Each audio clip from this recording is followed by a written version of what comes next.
This video is sponsored by DecalWorks, offering 10% off all graphics to retail customers. Use the promo code RX10 at decalmx.com to receive 10% off your graphics.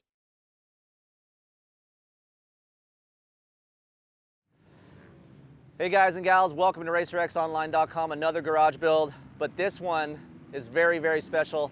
We have Rosie. She's a great looking gal and she's inspired by Ken Block, the builder, Spencer Luzak. We did a build with him before at Mesquite Moto. You guys know him from many, many builds that he has done, and all of his builds are unbelievable. This is no exception. If you look at it, you might think, hey, it's a brand new KTM 350. Nope. Guess what? 2019 KTM 350 SXF transformed into, not only is she a 350, but she's added a little bit of CCs to her. She's a 385. So we're gonna let Rosie eat the hills of Glen Helen Raceway today. Then I'm gonna bring Spencer in here to talk about this bike and the labor of love that he puts into all of his builds, but especially this number 43 Ken Block Special. And I can't wait to get Rosie on the track. I will say that I'm a little bit nervous to ride it because it's so beautiful. Some of these bikes that I get that I'm like, wow, I'm the first one to ride this after all of the man hours put into this. So we're gonna treat her gentle, but also ring her out a little bit up these hills. So stay tuned, we'll be right back and we'll discuss this beautiful build that Spencer did.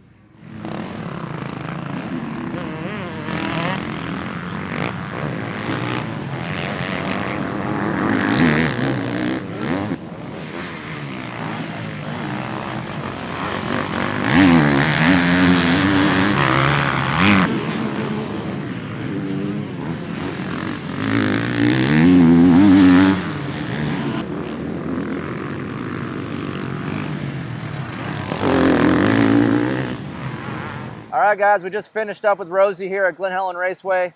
What's cool about Spencer, if you guys remember last year, we did another build with him. He names all of his motorcycles.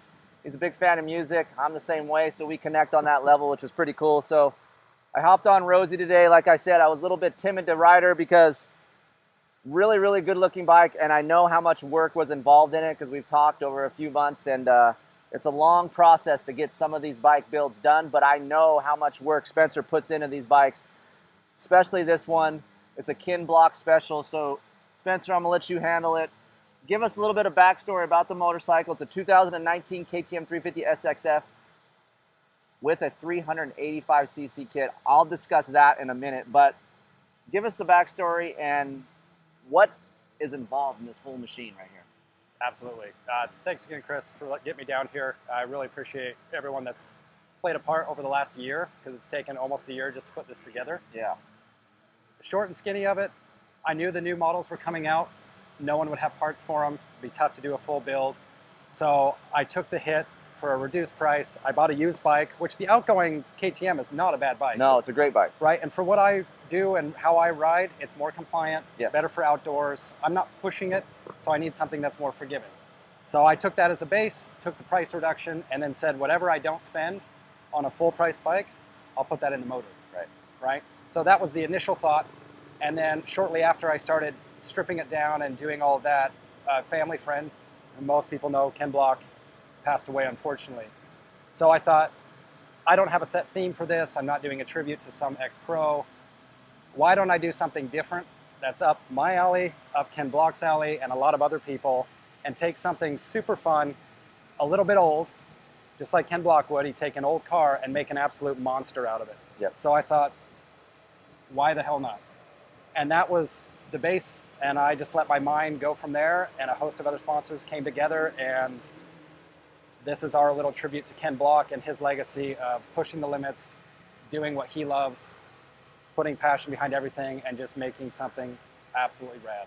So for me, not only is this thing beautiful, but sometimes when I ride these garage builds, I get really excited because they look really nice, and then I go on the track and I'm semi let down because the level of beauty is up here, and then you have the level of performance that's down here. So when I rolled onto the track, first corner is Talladega, and I get on it, and I'm like, whoo, it is very, very quick, but yet very free feeling. Keeps that 350 style, that energy, but just has a lot more meat behind Susie. So give us some insight on the engine. I know Matt Jory at Proven Moto is the Correct. man responsible for this whole thing. So give us some insight on the engine. Yeah, no, you hit it spot on, right? This, as you named, her name's Rosie. It's a girl. This is that crazy hot matrix, Yeah. right? You That gotta, crazy you, gotta, hot- you gotta find the sweet spot between too hot, too crazy. You don't want any of that, Right. And if they're And see, I can relate to this. This is my kind of analogy. right, so on that crazy hot matrix, I'm like, I don't want something that's gonna rip my arms out. It needs to be fun, but Right. she needs to look the part. So we tried to find an even ground, and I went to Matt and I was like, this is my daily driver, which now that you've been on it, it's quite the daily driver. Yes, it is. I wanted something that would take the fun factor to 11. And he told me about a 385 kit that uses a stock cylinder. Yep. You send it out, and then I believe it was CP Pistons made a special race piston that goes with this. Then we sent the crank out to get balanced and match the head. The head work was done, porting, polishing, everything went into This it. decked head. Decked head. It's got a Works race cam, and then everything's been micro polished. 4-Dex ECU, Pro 6, you name it, it's got it in there. So it's close to a Works bike without one-off parts. This is it.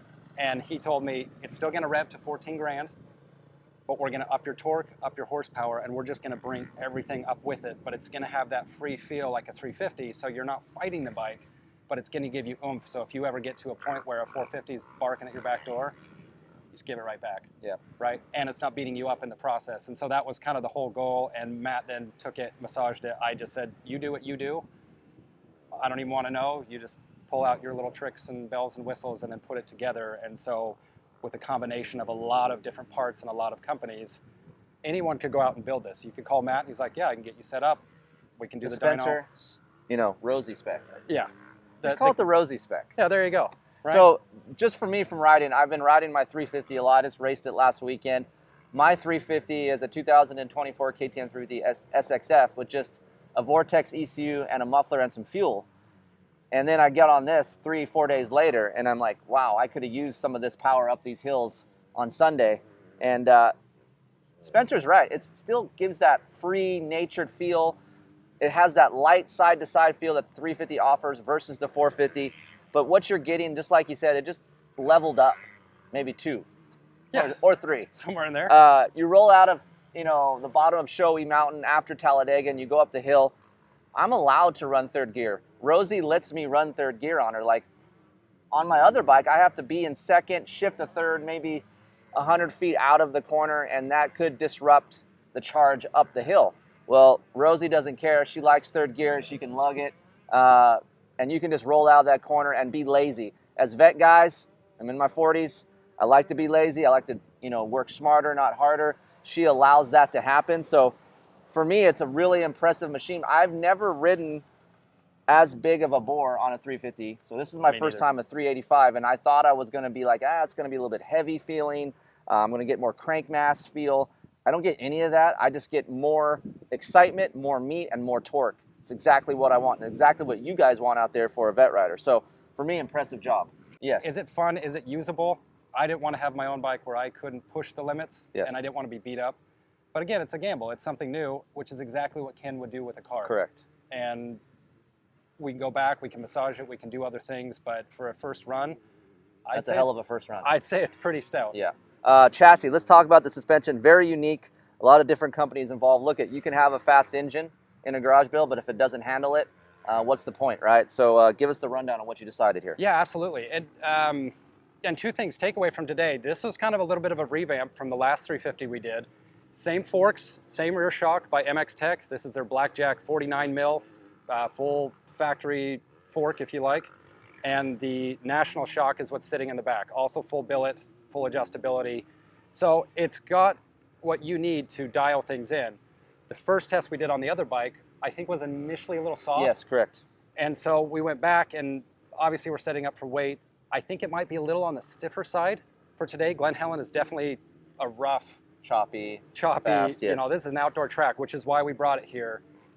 And again, not that we went in the wrong direction. I think we might have gone just a little too far for what this bike needed, but it's something we can go back, soften it up. What did you say you noticed on the so I lean-in think angle? it just needs a little bit less low-speed compression up front. On lean angle, it's a little bit firm for me.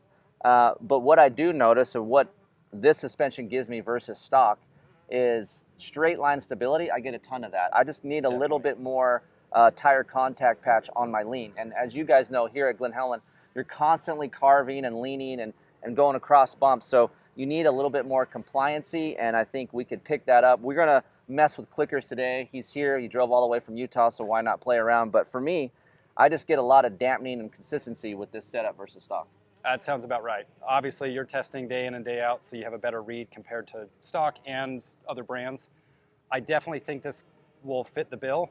We just need to go back and fine-tune it. You know, and that's part of what I do with these builds. It's not like I build perfection right out of the box. The whole point is see what it can do. Yeah, and that's part of the fun, you know, the fun thing about garage builds, right? Like you build it, you get to see it from scratch, you get to ride it, you're like, oh, I can do this, this, and this, and it keeps evolving. 100%. Yes. Right? But overall, I would say suspension does work really well.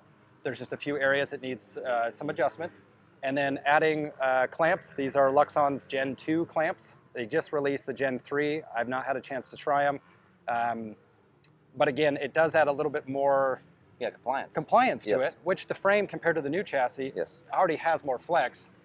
And then the rear linkage as well is fully adjustable. It's the knuckle and the link arm by Luxon. Those have little flip chips just like a mountain bike. So we can play with those and adjust them. Overall, I'm satisfied and I'm happy, but the perfectionist in me, we're going to keep going. I'm going to keep going. So we'll get it to where it's feeling great, but the companies involved know what they're doing. Every rider's going to be a little different. Every track's going to be a little different. Our home track is at 6,700 feet and will be like a carpet. Here it's rough, burly, and that's what I wanted. If we're going to put it through its paces.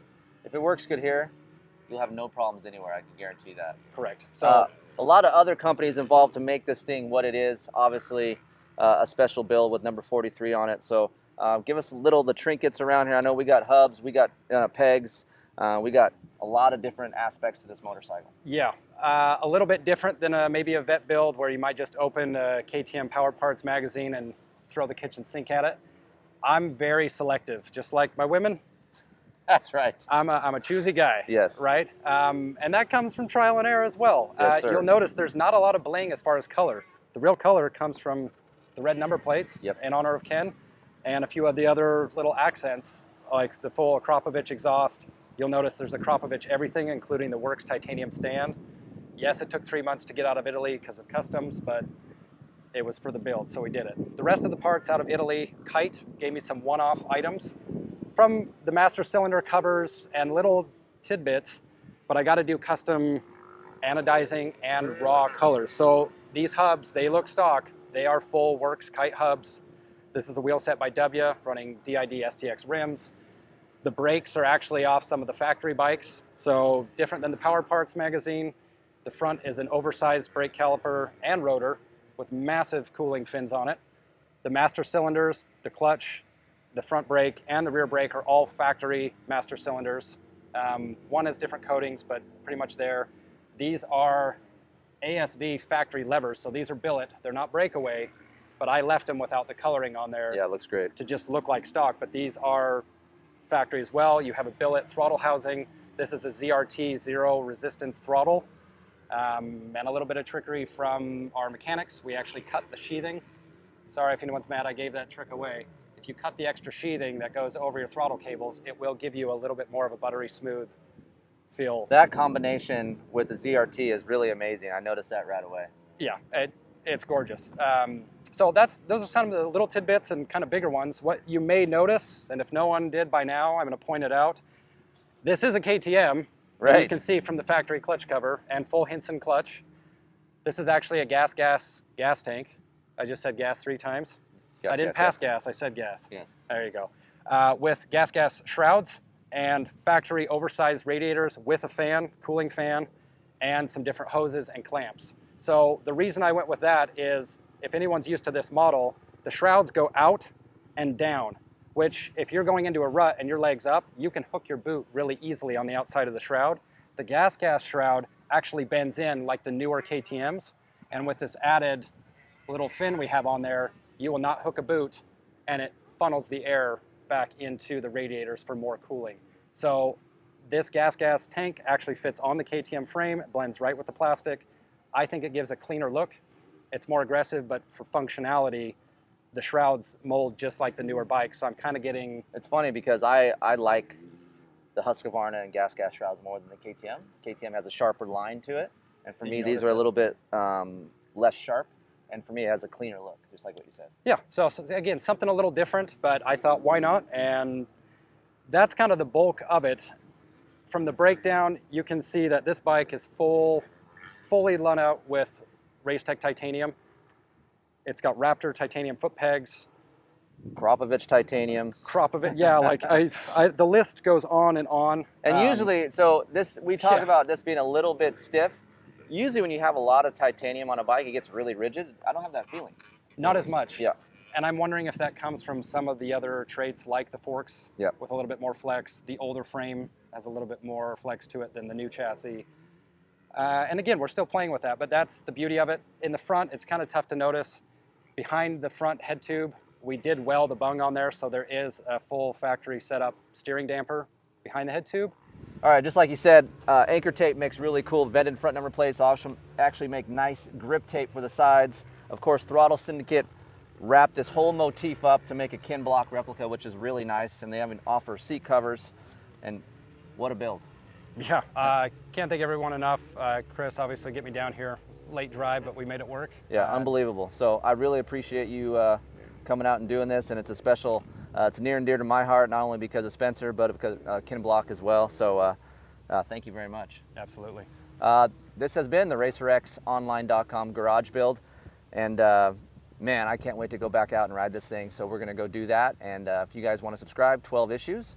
RacerX has a magazine, not just online features. They actually have different features within the magazine. So subscribe, $30, get yourself a free gift, and we'll be back with another garage build. Probably, maybe not as good as this, but we'll be back next month with another build. See you guys later.